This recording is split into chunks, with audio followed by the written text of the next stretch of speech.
ऐसा होता है कि वो केयर, वो मोहब्बत, वो प्यार जो मिलना चाहिए, जिसकी एक माँ हकदार है, स्पेशली जब उसने नया नया बच्चा पैदा किया होता है, वो उसे नहीं मिलता।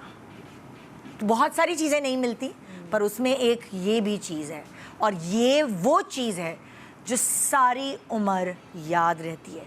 चाहे उसके बाद हस्बैंड सोने के भी बन जाएं, कुछ अरसे बाद उनको शऊर आए और उनके बच्चे बड़े हो जाएं, या बच्चे जवान हो जाते हैं, अक्सर मियाँ बड़े अच्छे हो जाते हैं अपनी बीवियों के साथ, ताकि बच्चे देखें कि हमारे अब्बा तो कितनी मोहब्बत करते हैं हमारी माँ से।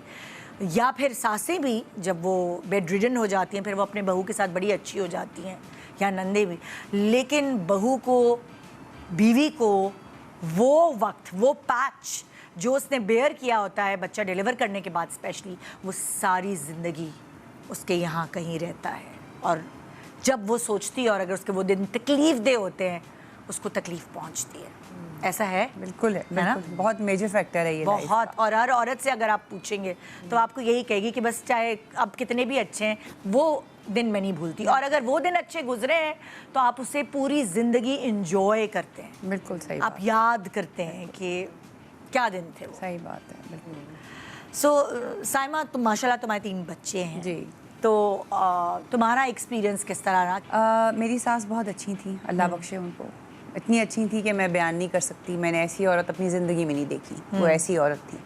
तो अल्हम्दुलिल्लाह मेरा एक्सपीरियंस प्रेगनेंसी में और बहुत अच्छा रहा। लेकिन हम जैसे जनरल बात कर रहे हैं तो मैं यही कहती हूँ कि जब आप बेटियों की शादी, बेटों की शादी, क्योंकि मेरे तो 3 बेटे हैं, तो मेरे जहन में तो ये है कि आप किस माइंडसेट से रिश्ता लेने जा रहे हैं। तो जो आप डे 1 जो दिखा रहे हैं, या तो आप फिर आप झूठे हैं, मतलब आप इसको कंटिन्यू रखें ना जो आप हैं। और पहली बात तो जिस लड़की को आप लेकर आ रहे हैं वो आपकी नस्ल चलाएगी, उसको तो आपको सर पे बिठाना चाहिए। तो मुझे ऐसा लगता है लोगों को शादी करने की बहुत जल्दी होती है, लेकिन एटलीस्ट उसके बेसिक्स तो देखें।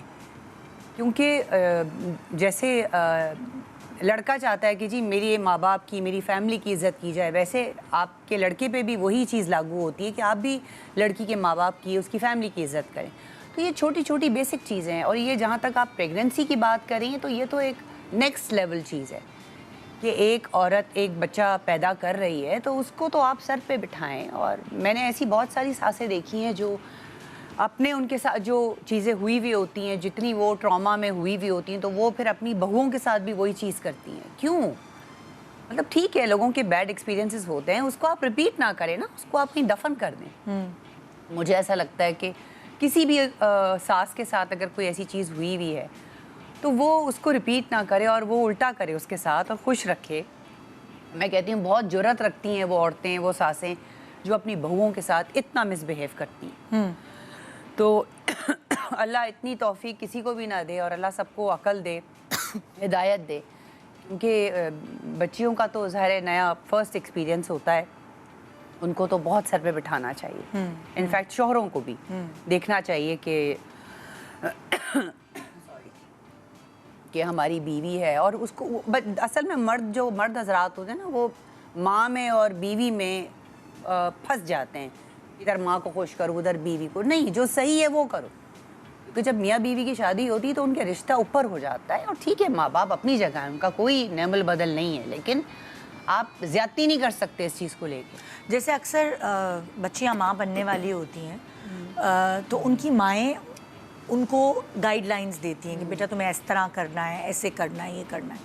सो जब जाहिर है जब लड़की माँ बनती है तो उसका हस्बैंड भी बाप बनता है, तो उसकी माँ को भी चाहिए अपने बेटे को समझाए कि बेटा तुम्हें इस तरह बिहेव करना है, ऐसे करना है। जब माँ गाइडलाइंस दे रही है बेटी को कि तुमने कैसे नर्चर करना है, बच्चे को कैसे पकड़ना है, उसको सिखा रही है, उसको बता रही है, या उसकी बड़ी बहन उसको गाइडलाइंस दे रही है, तो आदमियों को भी नहीं अवेयरनेस।